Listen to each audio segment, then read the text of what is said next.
ध्यान से सुनो, अपने को अब इस चैप्टर का 90% थ्योरी वाला पोर्शन खत्म। अगली क्लास में यदि हम क्वेश्चन ना करवाए तो कंप्लीट हो जाएगा थ्योरी, लेकिन हम क्वेश्चन करवाएंगे। अपने को सिर्फ क्या बचा है, एंथैल्पी, एंट्रोपी और गिब्स एनर्जी। 2 मिनट का एंथैल्पी, 2.2 मिनट का डैश डैश और आधा मिनट का बाद वाला। मतलब कि टोटल यदि लो तो थ्योरी सिर्फ 15 से 20 मिनट की बची है इस चैप्टर की। लेकिन अपने को जो आज सीखे उसी के क्या सीखना, बहुत सारे क्वेश्चन करना है। तो एक बार मैं पूरा रिवीजन करवा देता हूँ 5 मिनट में, सिर्फ फार्मूले क्लियर। तो सबसे पहले देखो, यदि अपन इसका शॉर्ट रिवीजन मारते हैं तो सबसे पहले अपने को क्या पढ़ना है। देखो तुम लोग शॉर्ट नोट्स कैसे बनाओगे समझना, क्लियर। तो जैसे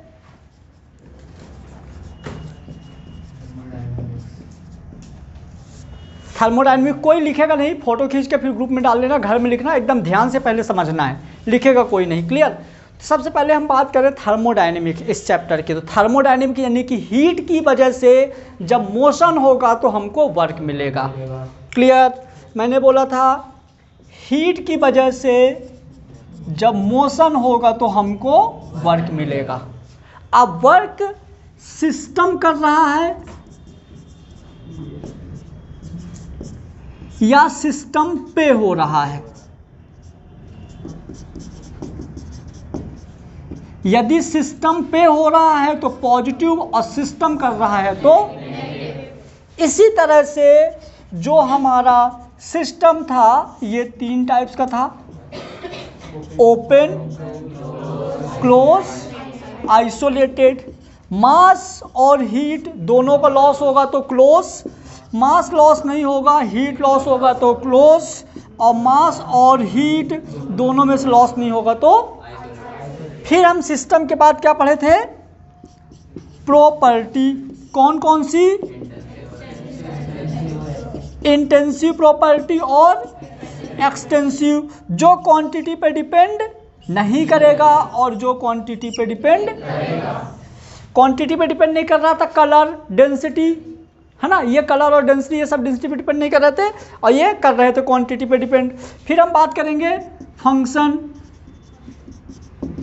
2 थे, बोलो, पाथ फंक्शन और स्टेट फंक्शन। पाथ फंक्शन के क्या थे, हीट और वर्क, और इसके बाकी जो बचे, ठीक है। उसके बाद हम यहाँ पे पढ़े थे प्रोसेस, है ना, थर्मोडायनेमिक प्रोसेस। थर्मोडायनेमिक प्रोसेस में सबसे पहले बोलो isobaric pressure constant, isochronic volume constant, isothermal temperature constant, adiabatic यानी कि क्यू कांस्टेंट। नेक्स्ट था हमारा साइक्लिक, याद करो क्या था, डेल्टा ई या डेल्टा एच करके कुछ भी था तो साइक्लिक, जहां से चलना स्टार्ट किया वहीं रिटर्न आ गए, ठीक है।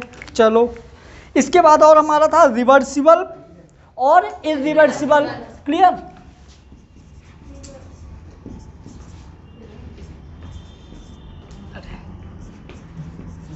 रिवर्सिबल क्या था, रिवर्सिबल थर्मोडायनेमिक प्रोसेस, इक्विलिब्रियम में ए से बी गए, बी से, फिर इरिवर्सिबल। इरिवर्सिबल क्या था, ए से बी गए बट बी से ए में रिटर्न नहीं आ पाए, क्लियर। अब यहीं पे रिवर्सिबल और इरिवर्सिबल के बाद मैंने बोला था कि हमको इस चैप्टर में सिर्फ 2 चीज़ें पढ़ना है। एक पढ़ना था हीट और वर्क। क्या पढ़ना था, हीट और, हीट की मैंने डेफिनेशन बताया था, चेंज इन टेम्परेचर डिफरेंस। यदि टेम्परेचर में डिफरेंस होता तो हीट होगा, नहीं तो वर्क। हीट बस इतना था, फिर मैंने पढ़ने लगा था वर्क। तो पहला मैं पढ़ा था क्या, रिवर्सिबल वर्क। रिवर्सिबल वर्क के लिए हमारा, छोटे के लिए बड़ा, तो W का क्या था, -2.303 nRT log, ज़्यादा अपॉन कुछ भी हो, प्रेशर हो, वॉल्यूम हो, मास हो, जो ज़्यादा दिया रहेगा वो अपन कम। फिर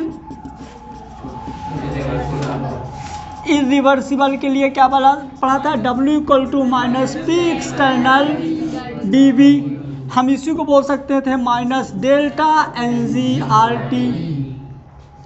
इसके बाद मैंने बोला था आइसोथर्मल आइडियाबैटिक, मतलब आइडियाबैटिक आइसोथर्मल वर्क। क्लियर। एक और था इम्पोर्टेंट, कौन सा, आइडियाबैटिक आइसोथर्मल। क्लियर। इसके लिए था W equal to NR gamma minus 1 T2 minus T1। इसके मैं बहुत सारे क्वेश्चन किया हूँ, मतलब ये इंपॉर्टेंट है। और थे बोलो कुछ फार्मूले, TBT देखे थे, ये हमारा यहाँ तक खत्म हो गया था। फिर मैंने पढ़ा था इंटरनल एनर्जी, तो मैंने इंटरनल एनर्जी बोला था सम ऑफ ऑल एनर्जीज, जितनी भी इंटरनल एनर्जी मतलब कि पूरे सिस्टम की जितनी भी एनर्जी थी हमारी सारी की सारी क्या थी, internal energy delta E equal to delta H plus W। इसको अपने हिसाब से लिखो तो ऐसे, जैसे हमने कॉमन लिखा था delta E equal to Q plus, फिर मैंने पढ़ा था float, first law of thermodynamic. First law of thermodynamic मैंने क्या बोला था, E2 equal to E1 plus Q plus, फिर ऐसे करोगे तो आ जाएगा। क्लियर। उसके बाद हीट कैपेसिटी